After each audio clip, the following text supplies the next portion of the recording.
What is up, guys? Today we're going to talk about prostitutes. I'm just going to give you a little insight into what it's like, what they have to go through, from my own personal experience, what I've seen when I was a heroin addict.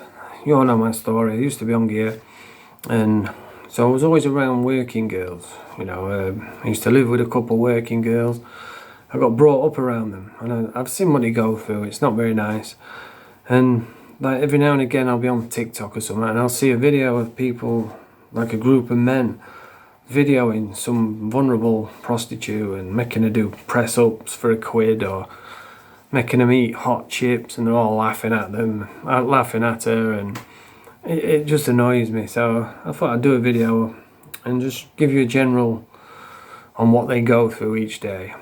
So when I used to live with a couple of girls, they used to go out on the night time. They could earn quite good money, and it was always fascinating to me how they would just walk around the house completely naked. The banter was on fire. They would go out, they'd earn a couple £100, they'd come back, they'd buy some food, they'd buy some drugs, they'd sort me out, make sure I was always alright. And what she used to do is she used to inject an ephemeral artery, one of the lasses. So the fem is like around the groin area. So she would take her pants off, take her knickers off, and she'd just put her leg up on the settee and just go into a fem. And I remember once she shouted over to me, she says, "Hey Paddy, I think I've got something in my eye." And then when I looked over, she's bent over with pucker in a bumhole. I was laughing my head up. But yeah, the banter was always on fire. There was funny, independent, because all they're doing is like providing a service. They're independent women. They're not trying to hurt anyone. The only people they're really hurting are themselves. They're just providing a service for lonely men, and most of the time they do well. But I remember once she came back. She went off with some dude, and she came back, and both her eyes were black, shut. She had 2 teeth knocked out. She got absolutely battered and assaulted and raped. And I remember she was crying, and she told me what happened, and I can't say it on here because I don't want to get shadow banned, but it was really, really nasty what she went through. And most of the people, if that happened to them, like a girl on the street, that would probably shape the rest of their lives. They'd probably have to go to counselling. There'd probably be a crime scene, forensics. They'd probably have to go to hospital for a couple of weeks. But for her, it was just another day. She was more concerned about going out that night, saying, "Oh, nobody's going to want me looking like this." That was her main concern. It was just another day to her. And that's what people don't realise, the sort of things that they have to go through each day. And most of the girls who I knew and lived with, they're all dead now. They've been murdered.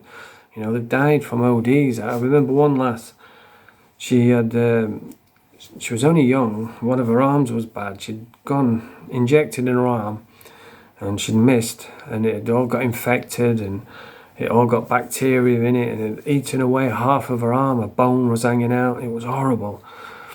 And she used to scream in pain.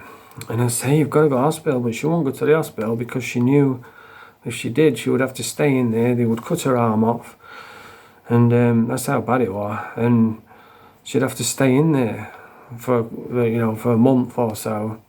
And she didn't want to do that because she knew she wouldn't be able to get drugs, and that's the reality of it. I remember there was 2 sisters what I used to live with. Well, I used to live with one of them. One of them was a nice, funny lass, kind, generous. The other one was polar opposite. She was a right horrible cunt. Just like in any walk of life, you get some people who are just rats. And one was a lovely lass, and the other one was a rat. In fact, when I was researching her name before this video, her sister's name came up, and there was a page dedicated to her of how much of a scumbag she was. All the people saying how she'd robbed them, and it was fascinating. But yeah, the one that was a nice lass, she got murdered. The guy killed her, and while she was dead, slit both her wrists, stabbed her eyes out with a knife, and cut her throat. And when he went to court, they did him for manslaughter, which is me getting 6 months for nicking a box of chocolates, and he just gets manslaughter for that. He's probably out now, and I remember seeing him in prison, and I was this close to getting him dealt with, you know. I don't usually get involved in that, but I was this close to getting it done, but I never did, because I thought I was just going to, you know, have to deal with all the consequences. So I just thought I'd just mind my own business.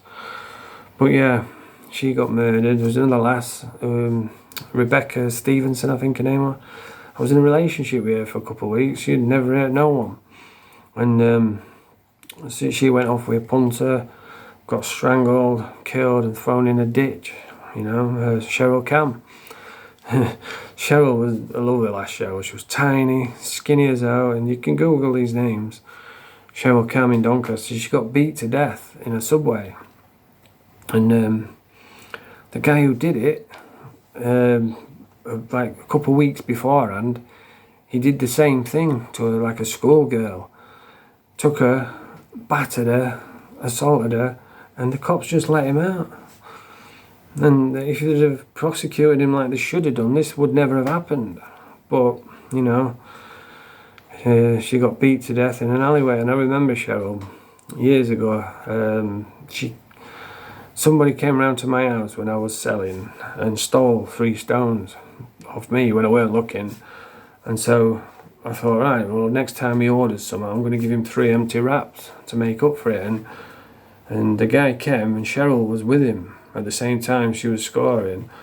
And I've given him the 3 empty wraps, and then like 2 hours later she rang back. She says, "You give me 3 empty wraps." I was like, fuck, I got them mixed up, get it wrong once. But yeah, she got murdered, stomped to death in an alleyway. There was another lass, Cheryl Norris. She was, we don't know what happened to her, but she was in Donny Town Flats, and she's come off the top from one of the flats. We don't know if she got pushed or she fell. You know, she probably got murdered, but nobody really knows for sure. But she's dead as well. And this is the reality of what they have to go through day to day. So when I see people in the street, like making fun of them and videoing them, because one day they're going to get clean, you know, and that's going to be online forever. They're going to have to live with these videos of them doing press-ups for £1, or, you know what I mean? Their kids are going to have to see this, and it's just sad. There's really no need for it. And I understand, you know, there is women out there that are scumbags, you know. They'll take your last breath, they'll take your eyes and come back for the sockets. But a majority of these women, they're just nice, kind-hearted, lovely, respectful women that are forced into a bad situation. And like I said, they're not trying to hurt anyone, they're just hurting themselves mainly. So, you know, if you're one of those people that feels the need to make fun of them, make videos about them and ridicule them, just remember when you're pointing the finger, because it's easy to point the finger at someone who's an easy target, somebody who's vulnerable. But just remember, when you're pointing that finger, there's 3 fingers pointing back at you. Anyway, that's the video for today. Subscribe to the channel, press the thumbs up. Bonjour.